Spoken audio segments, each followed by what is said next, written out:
इस वीडियो में हम बात करेंगे ट्रांसफर ऑफ प्रॉपर्टी एक्ट 1882 के सेक्शन 10 के बारे में।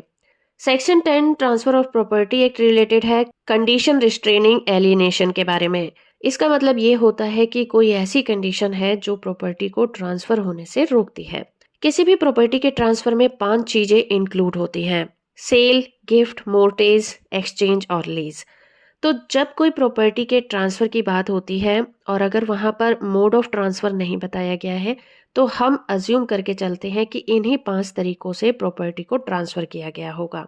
सेक्शन 10 टीपीए में उन शर्तों की बात की गई है जहाँ पर प्रॉपर्टी को ट्रांसफ़र करने में कुछ शर्तें लगा दी जाती हैं, जिसकी वजह से एक ट्रांसफ़री उस प्रॉपर्टी को आगे ट्रांसफ़र नहीं कर पाता और प्रॉपर्टी ट्रांसफ़र को वो शर्तें इम्पॉसिबल बना देती हैं। वहां पर सेक्शन 10 लागू होती है। और जहां पर ऐसी कोई शर्त है जो प्रॉपर्टी ट्रांसफर को रोकती है, तो सेक्शन 10 उस शर्त को वॉइड भी बना देती है। बियर एक्ट के अकॉर्डिंग ये सेक्शन जहां पर कोई प्रॉपर्टी कंडीशन के साथ ट्रांसफर की जाती है और वो कंडीशन ट्रांसफरी को आगे उस प्रॉपर्टी को ट्रांसफर करने से रोकता है, except the condition of lease. Lease वो कंडीशन होती है जहां पर प्रॉपर्टी का बेनिफिट उठाने के लिए प्रॉपर्टी को किसी को दिया जाता है। ये एक तरह से रेंटल पर्पस को सॉल्व करता है कि कोई व्यक्ति रेंट के पर्पस से किसी की प्रॉपर्टी को लीज पर ले लेता है। अगर वहां पर यह शर्त लगा दी जाए कि वो लीजी इस प्रॉपर्टी को बेच नहीं सकता या सबलेट नहीं कर सकता, तो वहां पर यह कंडीशन लगाई जा सकती है, क्योंकि उसके पास प्रॉपर्टी को ट्रांसफर करने के राइट्स नहीं है, वो सिर्फ उस प्रॉपर्टी के बेनिफिट उठा सकता है। बाकी जो कंडीशन होती हैं जहां पर प्रॉपर्टी ट्रांसफर इम्पॉसिबल सी मालूम होती है, वहां पर सेक्शन 10 लागू होती है और उन शर्तों को वॉइड कर देती है।